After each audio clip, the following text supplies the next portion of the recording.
GeekGirlCon is proud to present this amazing conversation between our very own Kristine Hassell and Dante Basco. Dante is coming to us from a room with a black couch and posters from some of his movies on the wall.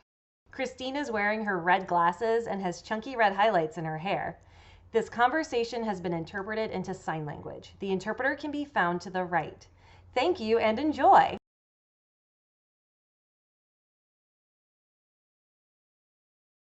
Welcome to GeekGirlCon Online. I am Kristine. I'm one of the directors with GeekGirlCon, and I am beyond excited and thrilled to welcome no stranger to Filipino Americans, to Asian Americans everywhere, Dante Basco.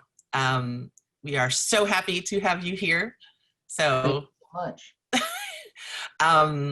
So let's just dive right in. I'm gonna get the probably the number one question out of the way. What have you been doing during quarantine to stay busy? Because it's like time soup out here, man. Like. Well, thank you for having me. I'm so happy to be here at Geek Girl Con. Yes. And yeah, it's the last day of Filipino Heritage Month, so I'm always definitely proud of being Filipino and proud to promote and talk about to the community, and especially during Filipino Heritage Month. But COVID, I think I'm like everyone else, man. We're like, it's been trying times, but it's been also, it's great stuff, and moments of like, dark, maybe dark moments or moments of introspection, a lot of moments of silence and time alone. Probably needed to kind of think about, you kind of review your life and all that kind of stuff. I picked up funny things, like I picked up a harmonica again and started playing harmonica, and some people follow me on TikTok or nice. Instagram gets me playing some tunes. I've been writing, I've been in the middle of writing a script. I finished directing, I directed a film, but I finished editing my film, my directorial debut, Fabulous Filipino Brothers. Yeah. We're just dropping the trailer now, and so I just try to stay creative more than anything else. And then in the last week, me and my girlfriend, we took we can't fly in planes, so we kind of just took a drive around, went camping, and that was kind of cool to kind of disconnect and kind of feel somewhat normal again for a little bit of time. But I'm kind of surviving as everyone else does here.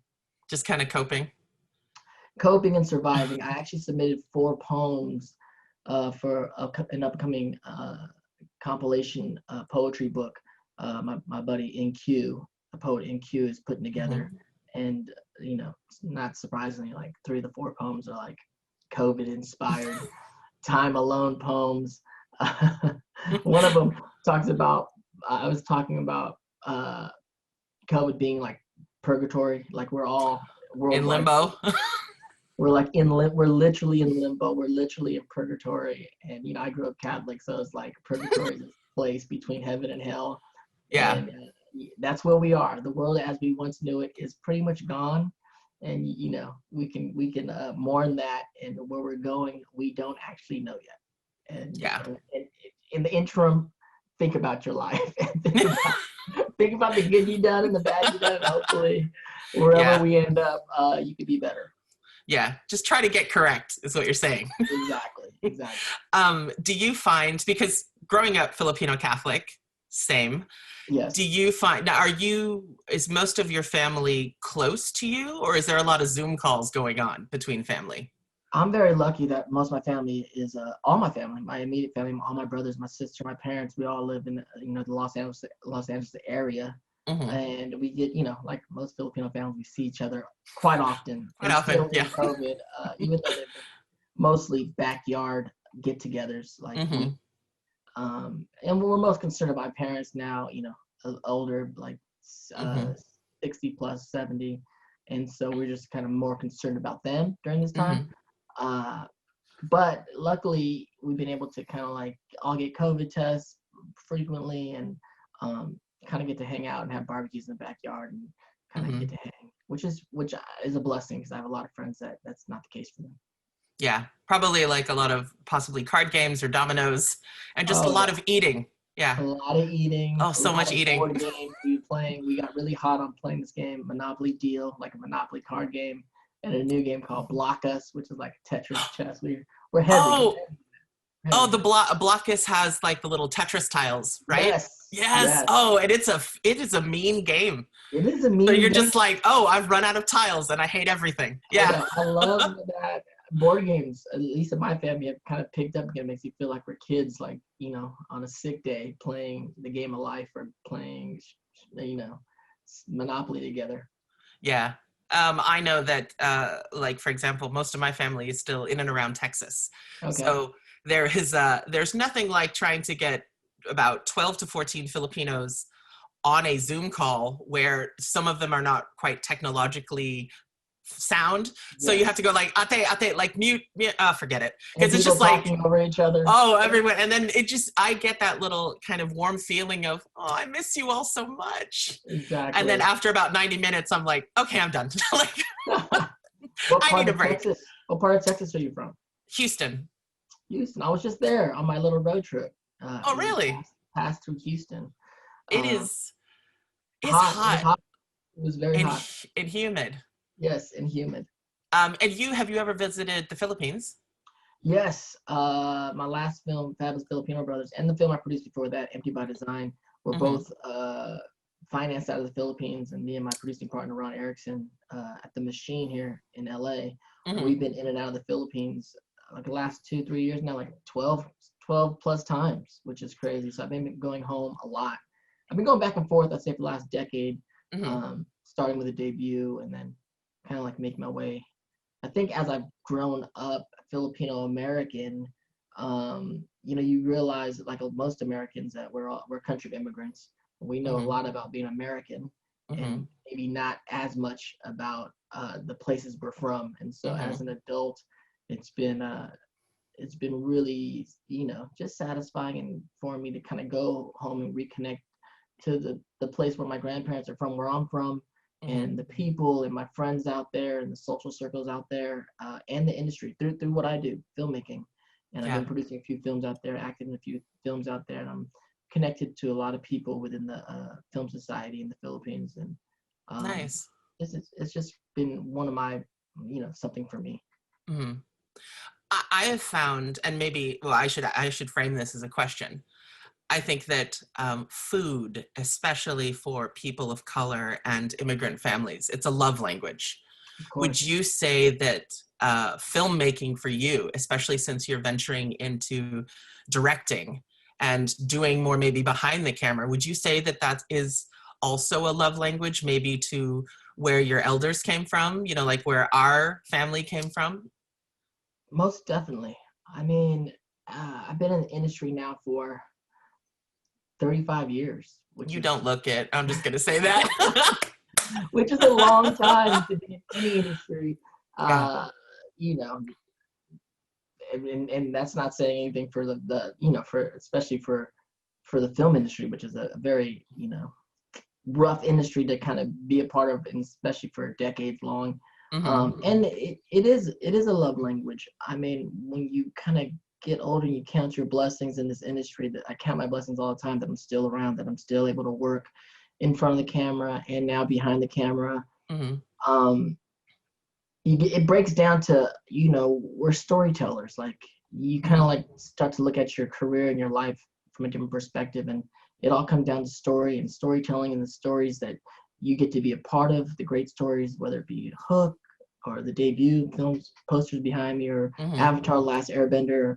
And these are great stories, and then you realize there are great stories from where you come from your family, and as a director, writer, producer, storyteller, there's stories that I want to tell, that I want to be a part of them, and I want to put forth into the world. You know, that's where it comes down to. And I think it is a love language. There's a connection. The universal stories connect all of us. It's just the details are different, and the details for us lie within, you know, our Filipino heritage. Yeah, I think one of the interesting things that that you mentioned is you were in a film called The Debut. I think was 2000. 1999? Yeah, 2000, 2001. I think we shot it in 2000, came out 2001. Last year we celebrated the film's debut. You know, it's Oh, 18. wow. And I remember I watched the movie and I was telling my mom about it. And I was so excited about this film. And she was like, okay, the next time you come visit me, we'll rent the movie, we'll find it, you know, actually go to a video store back when they had them. And we rented it and she watched the movie. And I have a pitch perfect, almost clear memory of the opening scene. Where it's you and your friends and you're going home and there's that little bit, I think all Filipino Americans, it's like that resonance between seeing, you know, the large fork and spoon and the family in the kitchen and the bustle and your friends wanting to know what is that smell, and you that little bit of embarrassment that you have because you so want to just be normal, but they're curious. And, you know, you have your mother or somebody or your ate wanting to feed them. Oh, they haven't eaten. Let me send something home with them, right? Yeah. So I loved that film so much because also it felt universal, but it was also spoke so much to the Filipino American experience. And I got closer to my mom after watching it because she was telling me stories of back in Manila. She had a debut. I had no idea. And it was just like, that movie was just so cool to watch. And I imagine that filming that film, and also I believe, wasn't the writer and director also Filipino American? Yeah, Gene Yes. Kahayan. Shout out to Gene Kahayan, who was the director and co-writer of the film with John Castro. I'm so proud of that film. That was the first Filipino American film produced in America, and to kind of star in the film and be a part of that whole family during that filmmaking process, and my whole family being in it, makes it one of the most special films in my career for sure. Yeah. Many people get to do things like that, especially for their communities. It is ironic because at that time I've probably been in the industry for over 10 years, and that was the first time I actually got to play Filipino in films. Which is pretty crazy when you think about it. But yeah, it was a really just gratifying film to see your family and community on film, your likeness on film up there. I mean, literally my literal family up there, all my brothers are in the film, Darian, Derek, Dion, and my sister. But then also to figuratively see my parents and my grandparents and my uncles and aunts and their personalities and, you know, their likeness on film. That's representation, you know. That's, and it matters. Yeah, it does matter. So I'm very proud of that. And, you know, I do also take responsibility when I talk to the Asian American youth today. It's like our generation, we did these films, Better Luck Tomorrow, the debut, and it was years and years and years until Crazy Rich Asians came out. It's like it's on us to make more films, and we can blame the system as much as we want, but it really, just the indie scene is still alive, and it's on us to kind of like continue to like just put it out there any way we can, especially now with the internet and things like that. So I really applaud the next thing, the first generation of digital YouTubers and whatnot, the AJ Rafaels and Ryan Higas and Kev Jumbas, that really kind of put Asians on the map in this new time. Yeah, because I like to think of it like a crack in a dam. That like once you get your foot in that door, you should use the privilege that you have, use it to hold it open so you get more writers of color, more voices of color, because that authenticity that they bring to a story, when you're watching it, you really see it, versus when it's something that's clearly written through that maybe Orientalist lens that you go, that is not how you just watch it and you kind of internally groan, or you just want to put your head on the desk and go, please stop. So I really also respect a lot of, I mean, I'm not going to say you're an elder because you're not an elder, but I mean, you've been around, like you said. I would think myself as a young veteran. How about there you go. You can be a young veteran. But like, there's a television show, Crazy Ex-Girlfriend, right? And I was watching that show, and they had a Filipino Thanksgiving.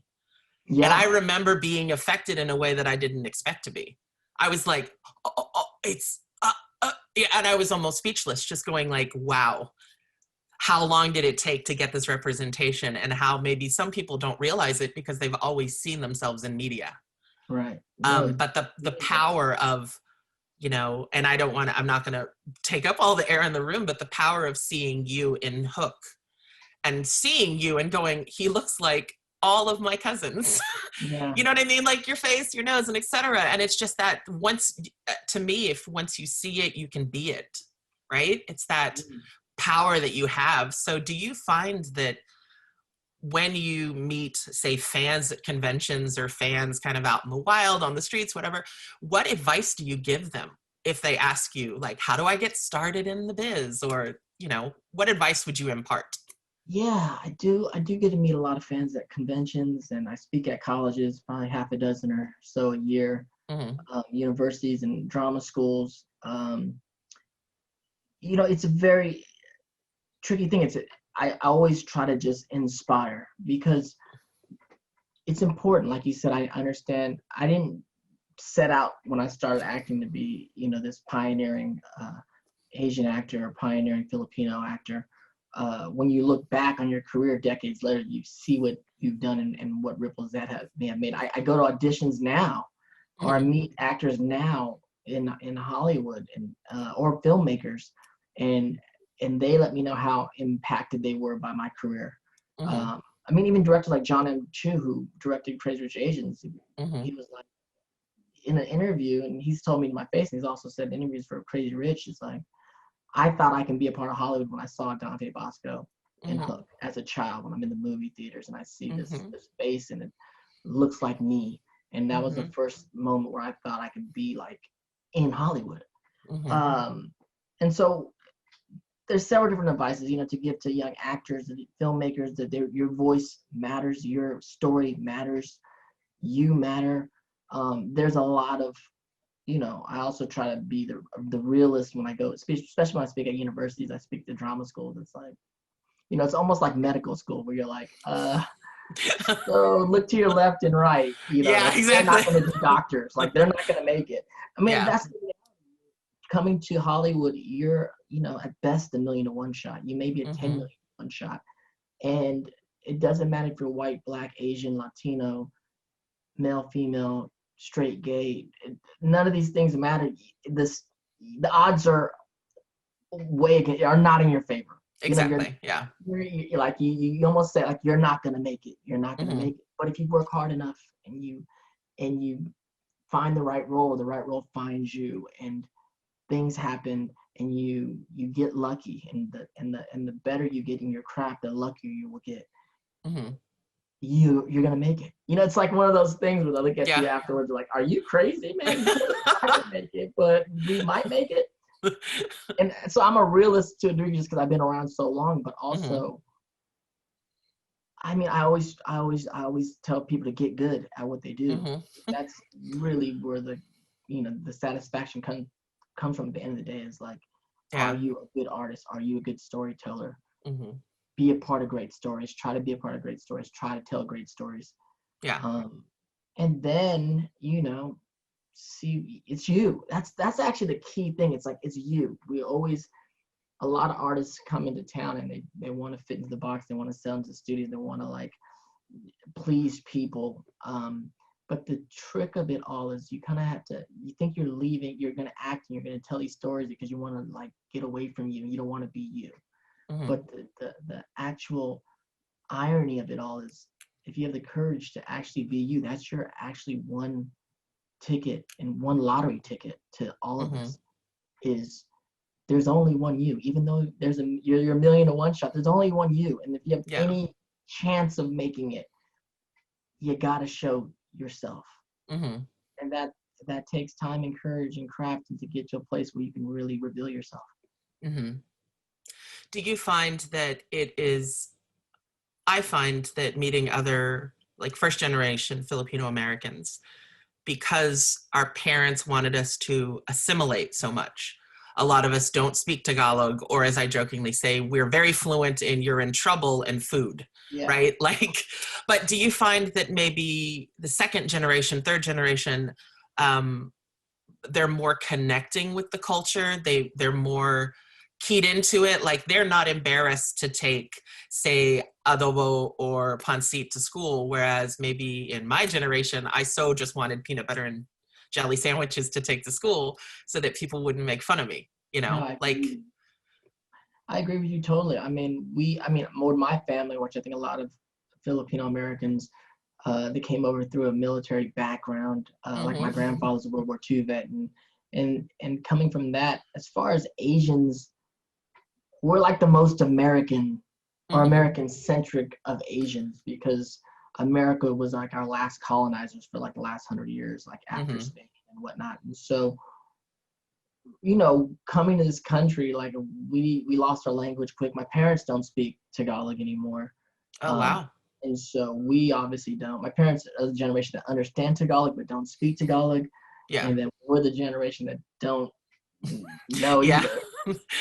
But then you look at Koreans or Japanese or Chinese, and it's totally different. Like they have a different, they assimilated to America in a different way, where you know, it's different. You go back to Manila, and I always tell Americans that want to go into Asia, like, go to Manila first, because it's like kind of like a step into Asia with, you know, you're definitely in Asia, but all the signs are in English. Everyone is very well versed in Americanization, like the most American. We're the most, for better or worse, we're the most American of the Asian cultures. Yeah. Which is cool. Was like like you said, you want to assimilate, so we kind of assimilated quickly, but at the same token, we lost a lot in the assimilation. And so that disheartens me. I wish I spoke the language. I wish I knew more than just the foods that my grandparents cooked every day in our house. And but it's learning curve. I think as I got older, part of me going back to the Philippines is me trying to reconnect with the Filipino part of me. To change a little bit of a tack, to talk about the new film that you are directing or have directed. Yes, there is, if I read correctly, there is a storyline in the film that also has to do with the food, like reconnecting with food. So the way the movie I put the movie together, it's like it's called Fabulous Filipino Brothers, and it's kind of like the way I pitched the film was like, it's like my Big Fat Greek Wedding Filipino style. But it's also mashed in like indie film with the calamity of like Pulp Fiction, where it's vignetted. So it's 4 brothers, 4 vignettes, a linear story told out of order. All surrounding the madness of a Filipino wedding. We shoot in my hometown of Pittsburgh, California, and in Manila. And so all the vignettes are loosely based on stories from my family and my growing up, and I co-wrote the film with my brother Darian, and so it's all personal material to me, and it's definitely embellished and crazy, but every storyline is based in some truth in a story of my family, and so I think that's what kind of gives it a glue of a truthfulness, but it's really funny and kind of out there. I don't know what people are expecting from my directorial debut. I know there's a lot of fans like you that there's a debut-esque to the film because it's very Filipino, but at the same token, I'm grown up. We're all grown up. These are kind of grown up kind of stories. Food is one of them. I think people are going to be surprised by the food scene vignette. Stars my little brother Dionisio. So I don't know. I was hoping we were supposed to premiere earlier this year, but of course COVID hit, and there's a lot of film festivals that we were accepted into. But now we took our time because of COVID, and we'll see. We'll hopefully be releasing it in 2021. Nice. Isn't there an online event? I think Thursday or Friday. The Thursday. This Thursday we're dropping a conversation promoting Filipino storytelling, because we're celebrating Filipino Heritage Month, and with a group called Hapa Society, they approached me about doing a talk, and so we're using that to drop some sneak peek stuff of the film, just kind of get it out there for people to start seeing and talking about, and hopefully people will get to see the full the full film in 2021. Yeah. Hopefully we'll have a vaccine so that we can go back to enjoying things indoors without panicking. Movie theaters will ever open up again. Maybe we'll just sell it to an online streaming service, and that'll be that, and people can watch it. Can watch it from there. Do you find that with COVID, and I'm not going to dwell on COVID, but during this time of like self-introspection, and not to get overly political, but it's not great in the United States for a lot of different reasons. Do you find that this has been good for your creativity, or it's been a little bit of a bottleneck for you?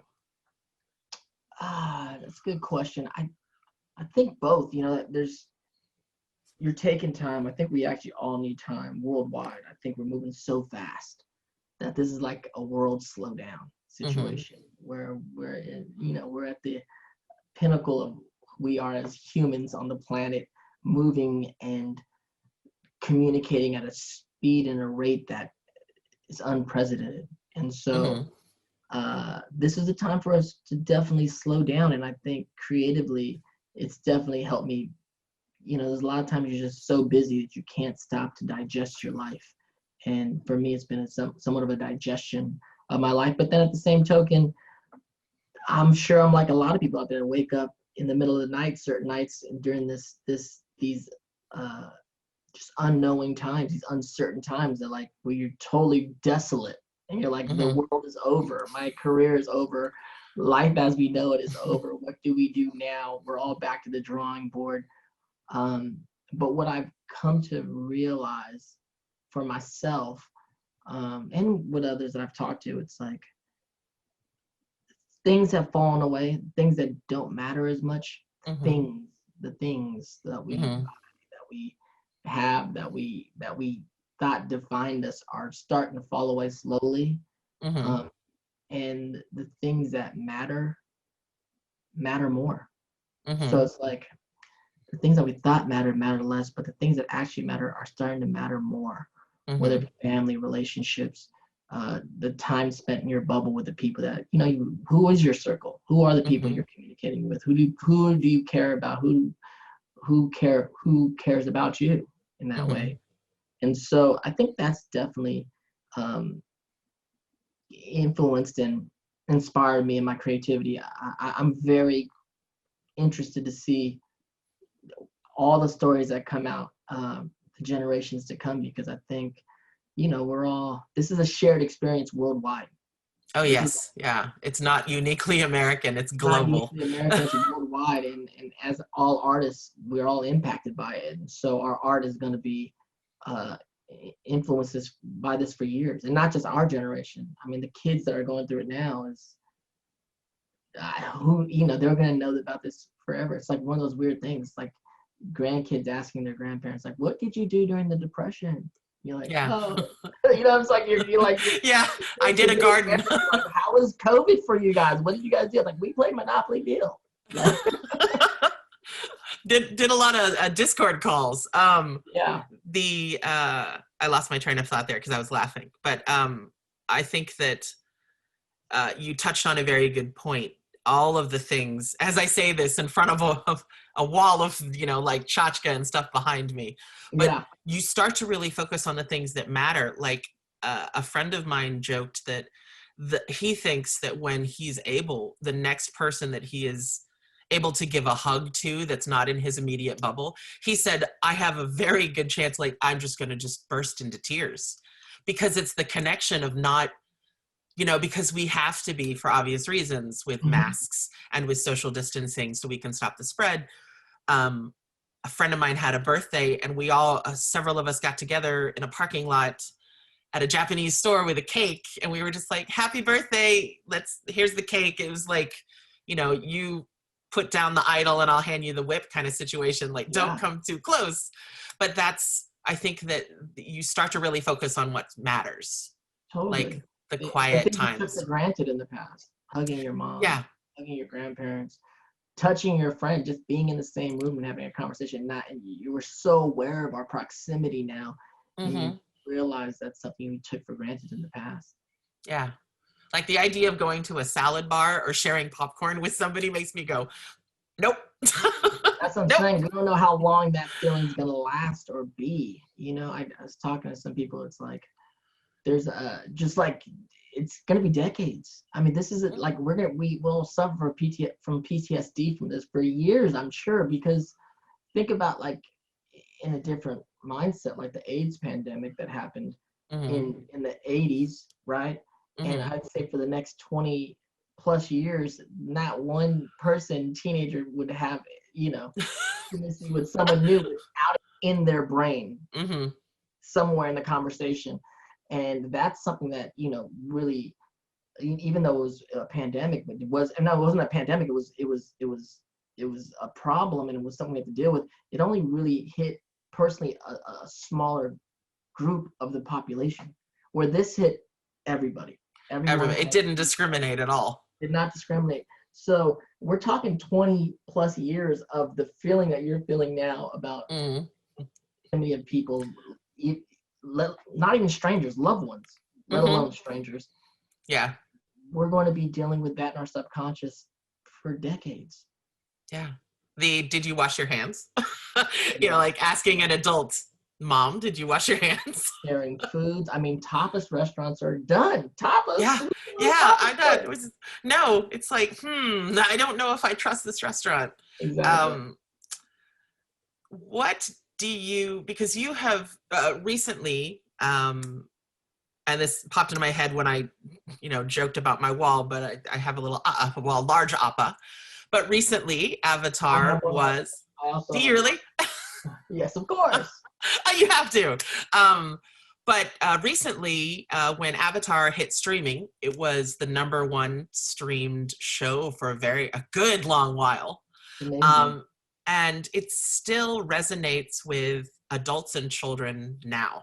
And why do you think that is? Like, why do you think is like the lasting power of this show?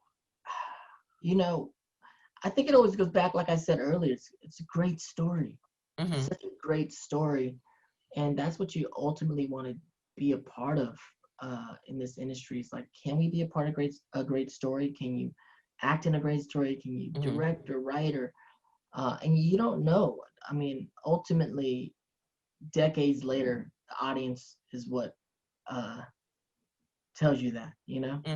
You're on set trying to do greatness. Sometimes it's like you get caught up in the moment. And it's like, we're not critics and we're not the audience. The audience is going to tell us how great we did 10 years from now.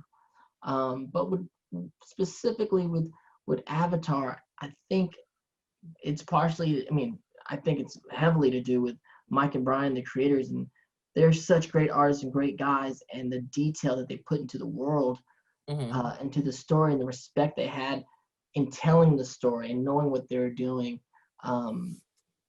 That's what kind of creates these worlds like Harry Potter or Star Wars or Star Trek. And they're so real, they're so detailed and so real that it feels real. And so we are able to get into it. And on top of that, they get to tell this really great story of hope that's, the Avatar, save note, is not a new story. It is Luke Skywalker. It is Neo from Matrix. It's that kind of story, but in this new detailed world with the elements, it just really struck a chord. And I think, and now when it came back out again, I think it's for this time too. I think there's a lot of parallels that people can draw into this time. People are looking for hope. People are looking for something, that's gonna unify us all and save us all, which is in unity. Yeah. And not the opposite. Yeah. And now I hear Queen Latifah in my head. Sorry.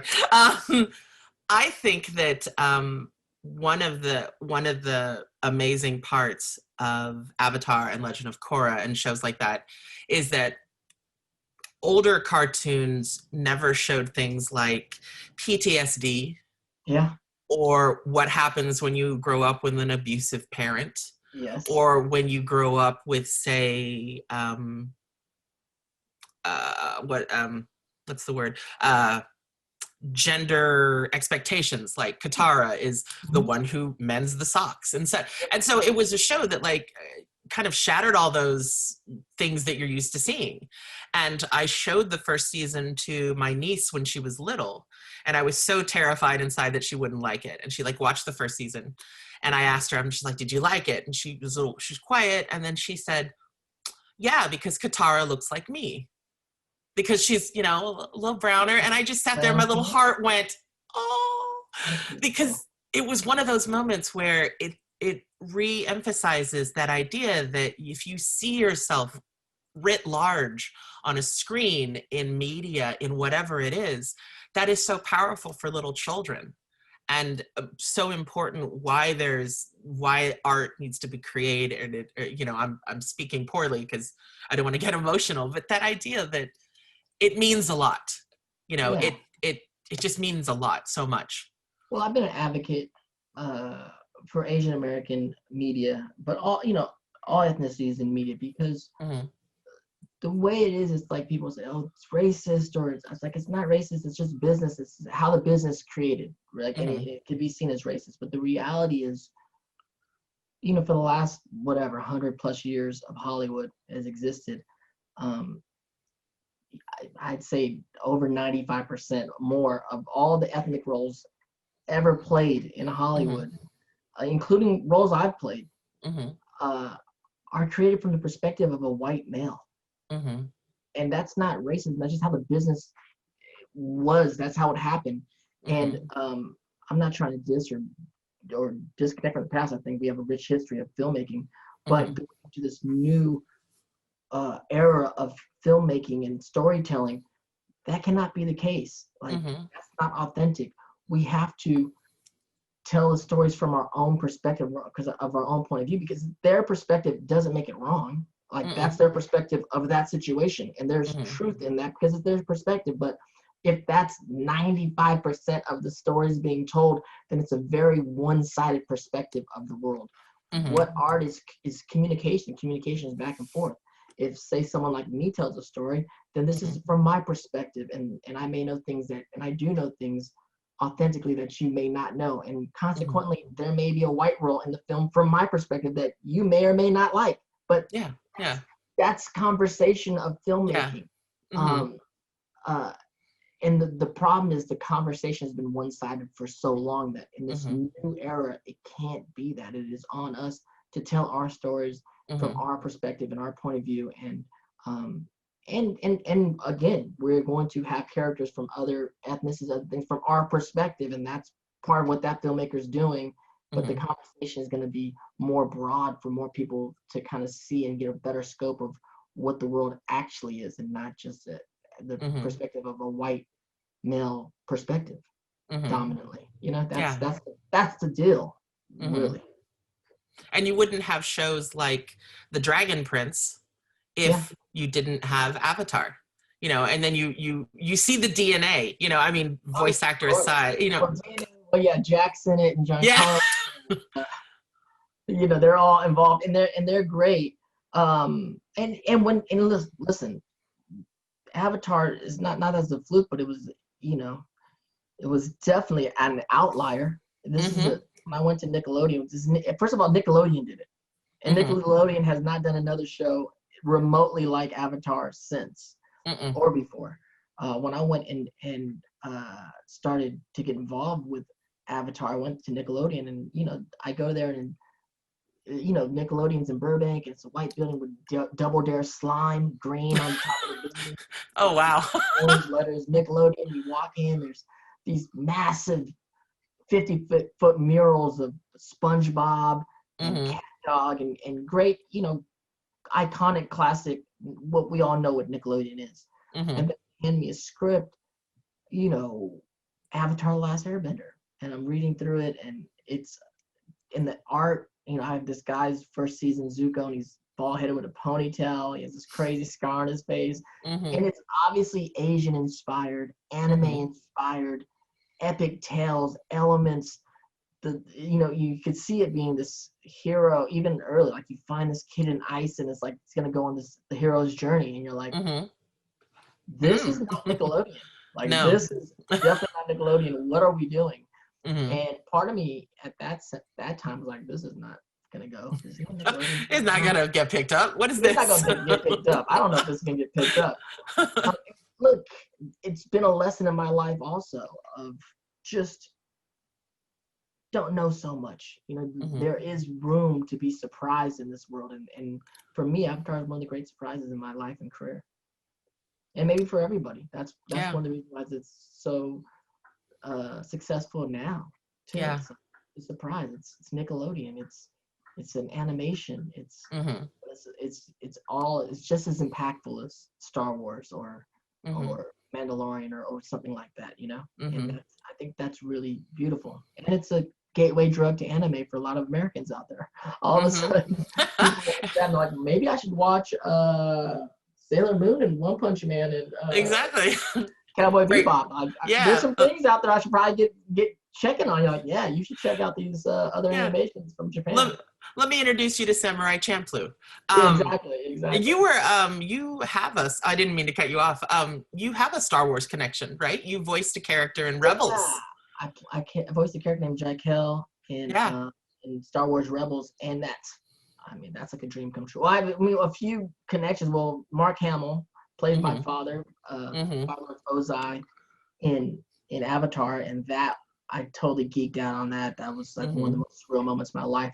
The first time I met Mark and working with him, and really, I talk about it just having, you know, we have kind of like, to me, we have like the Darth Vader Luke Skywalker relationship, father and son. And so to be able to play those scenes with Mark, him being Vader and me being like the Luke kind of characters, was surreal, and it's one of the most surreal moments in my career.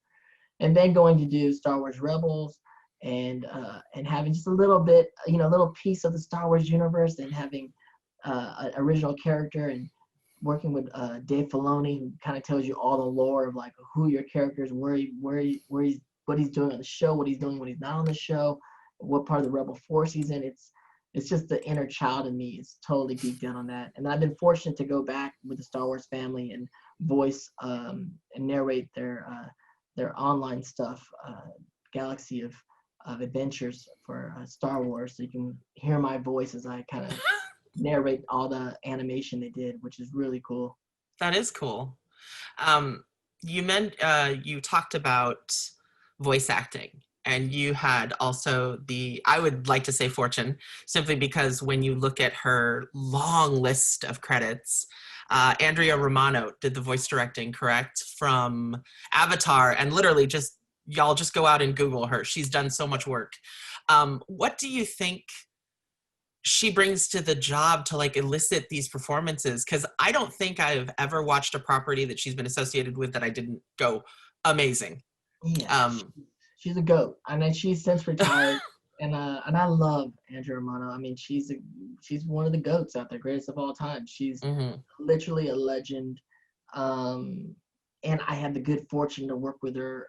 You know, when I didn't even know who she was, I kind of tripped into the voice acting world because I come from on screen, and so I'm just there trying to do good acting, but to work with her, to see what she does is amazing, because she gets great performances out of you. She got great performances out of me, and sometimes she gets it with you with the whole cast there. Sometimes there's a lot of times I was shooting other projects and I was on my own in various remote studios, and she's really tying together their performance with the other performances, whether they recorded first or I recorded, you know. So she's a master at kind of walking that tightrope between production and the cast, and kind of getting us to go where we need to go. And there's a lot of, I mean, I think that's also part of why Avatar is great, is the emotionality of the characters and the storylines, and the performances by my fellow actors are amazing.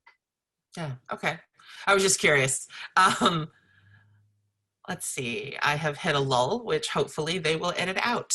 I'm taking a look at my questions. Oh, here's one. I am familiar with some of your poetry, and also I will hold it up because I did buy this and it is a great read, and I will describe. It's nice. So you wrote this, I think, last year in 2019. And for, I will explain, it is a cover of your memoir, From Rufio to Zuko, I highly recommend it. It is quite good. It's an awesome read. So you are a writer, you are a poet. What would you like to be known for kind of in the pop culture field that maybe you're not known for now? Harmonica playing. No, I don't know. I mean, yeah, I wrote my memoir book from Rufio to Zuko, and I actually didn't want to write a book. The editors, Not Occult Media, came to me and they were like, we want to commission you for a book. I was like, I thought it was gonna be a book of poetry because I've published some poetry books in the past. They're like, no, we want your story. I'm like, what? They're like, well, we want to tell a story of Hollywood from an Asian perspective, and you're the guy we all grew up with. And I was like, that sounds good. I mean, but at the same token, I'm like, I'm not old enough to write like an autobiography. I'm not retired. I can't do a tell-all book. I'm still having meetings. Can't burn any bridges. Yeah, there's no burning bridges. There's unspoken rules in Hollywood. There's stories you just can't tell. Like, what are we doing? But when they gave me the Asian American aspect of it, I was like, you know what? Me and my family moved to LA in 1985, and we've had some good fortune individually and together, and I'm very proud of that. And we didn't know anybody, and so if I can give a blueprint to the next generation of artists that are coming to this town, just from my own experience, and especially people of color, especially Asian Americans, Filipino Americans, let me write it from that point of view. And I kind of wrote it stream of consciousness, kind of like just a conversation. If I'm having a conversation with you, I'm gonna just tell you some stories. Hopefully you can get something from it, you know? So I had a love-hate writing it over like maybe a year and a half, 2 years. I'm like, I don't want, you already lived your life and been through some of your pain, and you, for the most part, gotten past all of it. And then who wants to go back and rehash these things? And I'm like, yeah, I don't want to write about this. Throughout the whole thing, because I don't want to start up any wars or start up any bad blood. And then I'm also cautious because my story is very much intertwined with my family story, because we all came to town together. We're all artists, we're all filmmakers, actors, and I couldn't tell my story without telling some of their stories. But at the same token, they're your family, and you're like, I don't want to step on anyone's toes, or I don't want to tell certain stories that I think it's their right to tell that story, you know? Yeah. It's like you want to do honor to something but at the same time not, like you said, you don't want to tell anyone else's story because it's their story to tell, unless they green light it for you and go ahead, tell the story. And then it's fine. It gives you agency with which to, spill the tea, so to speak.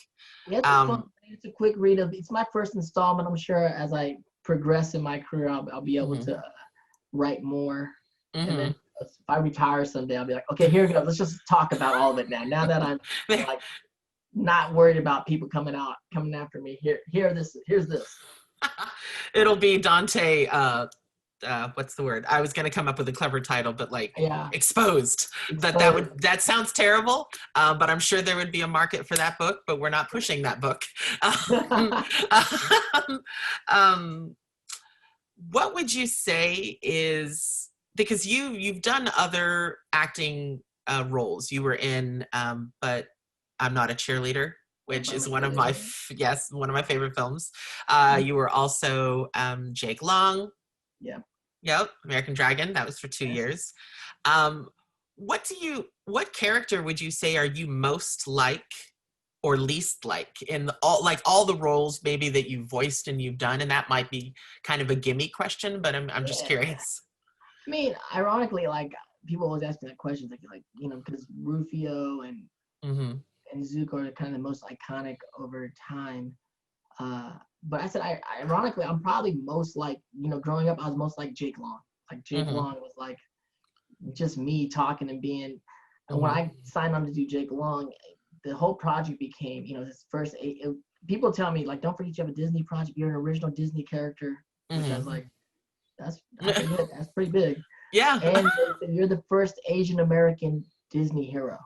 And I go, what? I said, what about Mulan? They're like, Mulan's not American. I'm like, oh, right. Yeah. And Jake is from New York City. And when I signed on to it, because I grew up in the 80s and I'm a part of I still consider myself a hip hop artist. I was part of the first generation of hip hop in America, in the world.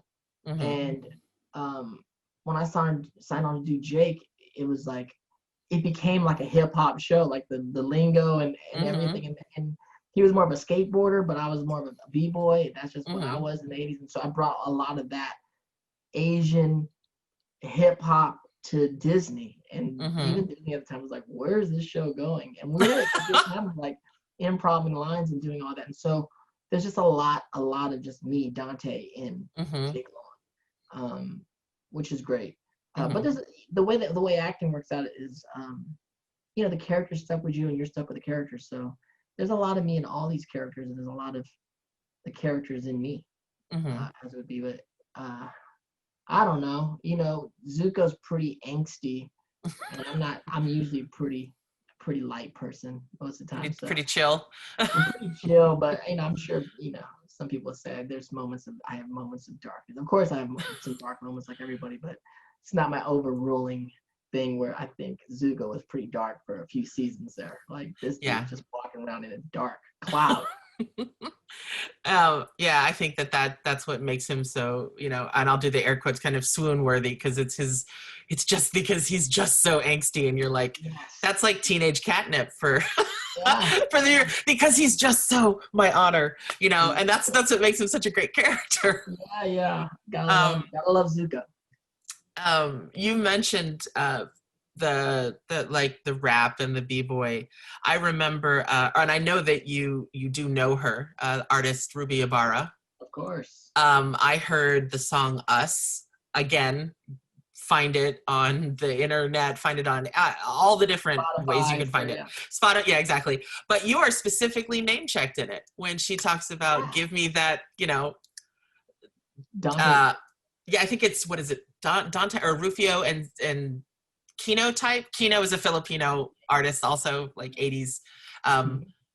There was a point to be mentioning that.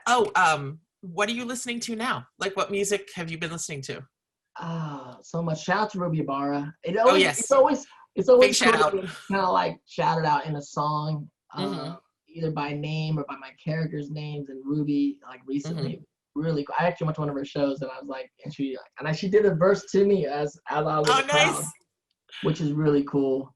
And there's been like shout outs over the years, from cats like Drake or Skrillex, or like, you're just like, wow, this is so weird to be a part of pop culture in that realm. But as far as what I'm listening to at the moment, in COVID, I just have all these melancholy mixes on my Spotify. Like, endless melancholy mixes that go from hip hop to indie rock to, whatever, to Taylor Swift sometimes. So I'm like really been on that kind of like, melancholy mode lately. But there's been, there's other artists. I also got turned on to a bunch of shows. I've been like everyone watching a lot of Netflix. Early in COVID, I watched Rhythm and Flow, and I got really into that, the winner of that show, D Smoke, and listened to a lot of D Smoke stuff. But albums lately, I'm just listening I listen to Drake's new stuff. I'm still a hip hop kid, so I'm always listening to a lot of hip hop, but a lot of indie rock too recently. There's an album, actually, my producer, that's a lot of music from the movie. We ended up putting the movie, my co-producer, Ron Erickson, has a project called Happy Sad Face, and it's really melancholy, like indie stuff. And it's on Spotify, and I fell in love with the album. I used so much of that music to kind of color our film, which is great. It's a lot of the soundtrack, which is great. Nice. I think they've done several installments of it. Was it Hip Hop Evolution on Netflix? Oh no, I haven't watched it, but I've seen some of the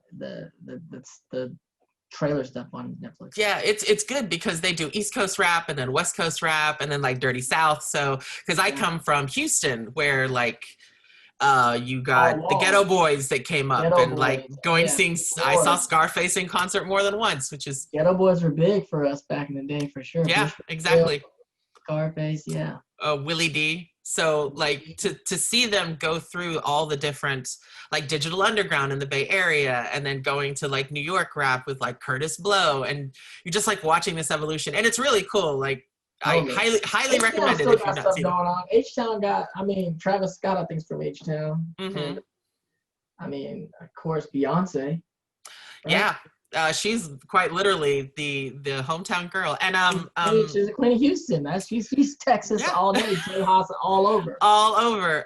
Third Ward. Now I'm blanking. She literally, Megan Thee Stallion is from Houston. Oh, Megan Thee Stallion, she's Houston too. Okay. Yeah. Okay. So we still out there. Yeah. No, you got.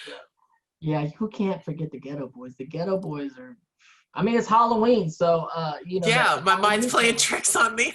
Mind's playing tricks on me if you're at there's not gonna be a lot of Halloween parties, but I'm sure if you're at one, that song's playing Saturday night. For sure. Exactly. It's gonna bump from somebody's speaker somewhere. This year, Halloween fell on the weekend. Me and Ghetto Boys are trick or treating. Yeah, come on, let's go. There you go. That's the song. That's the jam. It still slaps. And Halloween's on the weekend this year. This is like the most perfect time to play it. I know, and no one can go out and enjoy it. So. No, it's Halloween's on Saturday. It's a full moon. Mm-hmm. And daylight saving time's the next day, so you get an extra hour to be out just being crazy. And no go anywhere. Nope. I mean, you can hang out in a backyard, or like my mother used to say, you know, you can go, you know, go gallivanting, but you can't really go far. You can't go far. You're going to end up on a Zoom party just drinking with friends online, dressed up in the living room. I'm sure people do that. Oh, yeah. Oh, yeah. Yeah. We did. Part of the other thing for COVID is, like, I've just kind of been going heavy within, like, the live streaming space, because it's been this new thing that took off for everybody during COVID since we've been home. And so my Twitch channel, we've been streaming like League of Legends, and we've been watching Avatar on Fridays, and then the rest of my stream team streams on Saturday and Sunday, and then on my Instagram live with my girlfriend, we watch movies. We have a Monday Cinema Club. And nice. Watch films. We're writing a script together, so we started watching all these classic films, and then we figured, why not just talk to people, and people watch. It's like a book club, a weekly book club, but it's just a movie. Cinema that's classic. cool. And so this last week we did a Halloween theme week, which we did Hocus Pocus, and then she dressed up like the cat Binks from the movie, and then all the fans started dressed up also. So everyone we brought to the IG Live dressed up as the Sanderson sisters and things like that. It was so cool. And over the last 20 weeks we've been doing it or so, we've had an audience of around the world watching with us live weekly, from all over America to Finland to Costa Rica. It's really, I'm always surprised and fascinated by technology and where we're at today, and how we're communicating and how we're sharing our stories. Plus, it gives us a sense of connection, since we can't, you can't just run down a Cinerama and, go get the caramel popcorn and go see a movie. You're going to watch it. Let's watch it over Zoom so that we can talk about it. And whether or not it's a film that maybe everyone agrees with, it engenders conversation, which is some of the best parts of watching a movie or media, is, hours of talking about it. Oh yeah. What's been wild about watching these cinema classics, because I'm a big film buff, because I've been in the industry so long and studying film. So, and a lot of my audience is a newer generation, which is great. And so I'll bring a lot of films that, like, you have to watch this for the cinema or for that performance or whatnot story. And to see some of these stories, whether they be as far back as 50, 60 years ago, or maybe even 10, 15, 20 years ago, and how they look in today to a youth today is mind-blowing. Something simple like we watched a John Cusack film, High Fidelity, which I love. And then, I'm like saying how much I love this film, and then one of the women came on and she was like, this is so toxic. The whole relationship is so toxic. Like, you can't, the romantic tropes of, like, calling a girl over and over again, or going outside her house when when you're not wanted there, which is an 80s trope. Like, oh yeah, literally, let me hold the boombox over my head. You're like, no, that's not right. That's not good. That is wrong. That is wrong. That is illegal. You can't do that. Really, that's not romantic. It's cringy and scary, and now you are. I'm like, oh my God, you're totally. Oh no! But It's which like, is great. Which, like you said, it's great conversation. It's really been enlightening. mhm. What would you say are some of the films that, because there's a phrase that's bandied about, like your faves are problematic, which sometimes I agree with, and sometimes I'm like, okay, like if you go in and you watch something, like I just recently rewatched, this was a while back, but I like rewatched 16 Candles. So I was like, oh, this is a cute movie. And then, midway through, I'm like, no, this is, wow. Oh, I literally was like, I a can't. lot of problems in that particular film. I mean, like Betty Watanabe, who actually does a wonderful, beautiful, amazing performance, but it's very stereotypical, and in a time where that's the only Asian role out there, was very harmful for Asians at large in America. But looking at it now, if you still look at it, he's one of the most memorable things in the film, which really gives him kudos as an actor. You know, you root for him. You're like, yeah. If there were other Asian things going on and it wasn't like the only Asian thing that we saw for 10 years, it would be seen differently. And he's a good friend of mine. But I mean, there's rape in that film. There's no consent. There's a whole lot of no consent that everyone's cool with, and there's it's just and again, but I mean, you know, you go back and forth as a filmmaker. It's not like we want to make these like straight films that are just everyone's playing by the rules all the time, and just that's also not great filmmaking, you know. There's a balance. I mean, it's going to be interesting to see where we go as filmmakers and how we can tell stories. And I know comics are feeling it also within of this very heavy social justice time. I think the pendulum swings both ways, and we're just in a swinging place, and we'll see where it goes. But I think there's also lessons to be learned in the past. Yeah. I think as long as people remember that what is that idea that you punch up, you know, like don't punch down, because if you're in a position where maybe say you're a straight white man and you've decided to make fun of trans people, that's let's explain why that is not appropriate, you know. And then you have some people who just want to, that's the hill they want to die on, that's the joke they want to make, and you go, okay, I can't, you know what I mean? Like I can't talk to you because you don't want to listen. With films and books and stories, sometimes you have to read them and watch them with the context of the time that it was in. Yeah, exactly. And it's going to be hard to put it into today's time, because it's not, you can never make that kind of film again. It's just, we were living in a different time. We can still take the good things we like from the film and also address the things that are not acceptable anymore. That's just part of it. Yeah. Looking at film, they're capsules of who we were at that time. Yeah. You know, collectively. Yeah. Like, I don't think a film like Blazing Saddles could be made today, but if you watch it, the humor is still amazing. It's, you know, it is, I don't want to call it pitch perfect, but it is up there. But trying to think, it's one of the all-time greats. Now you're giving me an idea to watch for Cinema Club. It.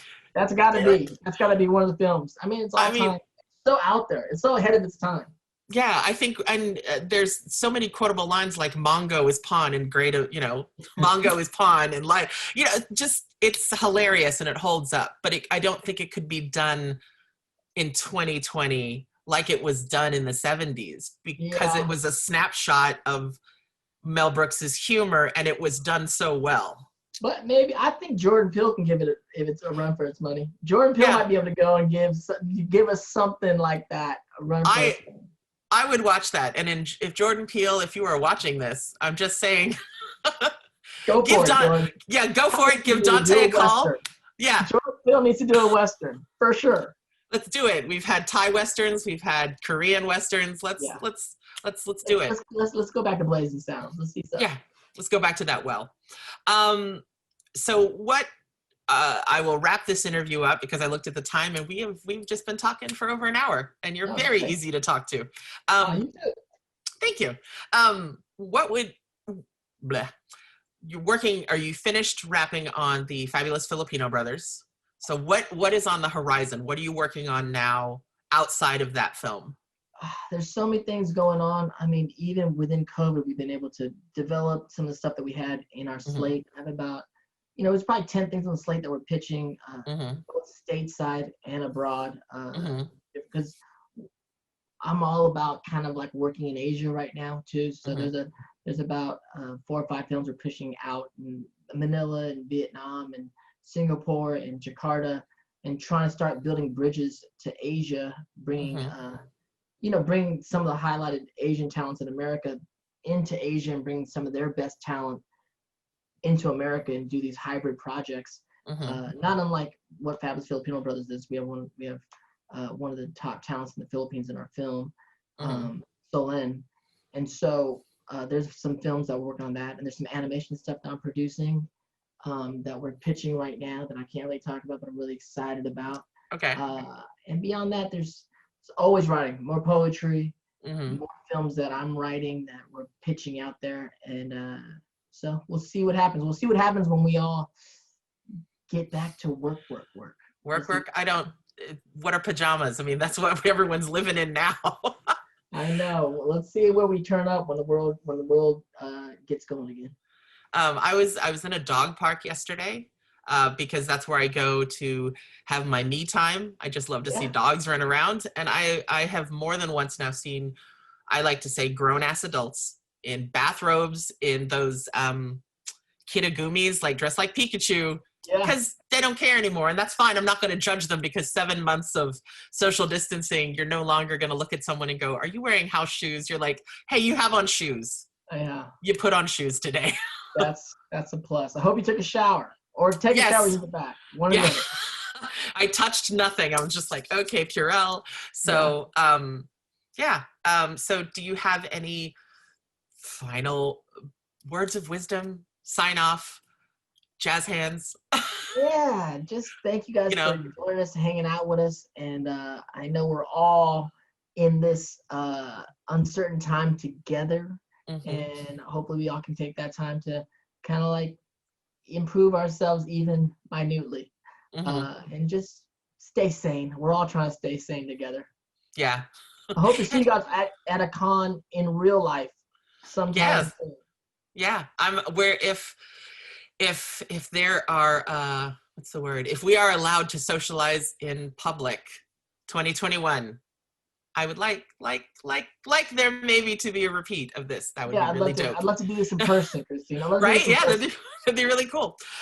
So I'm going to thank you so much for spending time with us today. You have been an absolute joy. And this is I can cross this off my dreams, Filipino American, on my bucket list. Talk to Dante Basco, tick it off. But thank you so much for being here. Thank you. And what I always tell Filipinos, when I meet Filipinos, like, tell your mom I said hi. If I do that, my mom's gonna go, oh, did you ask him? No, Mom, I didn't. It's just the hi. That's it. Filipino moms love me. So I was like, tell your mom I said hi.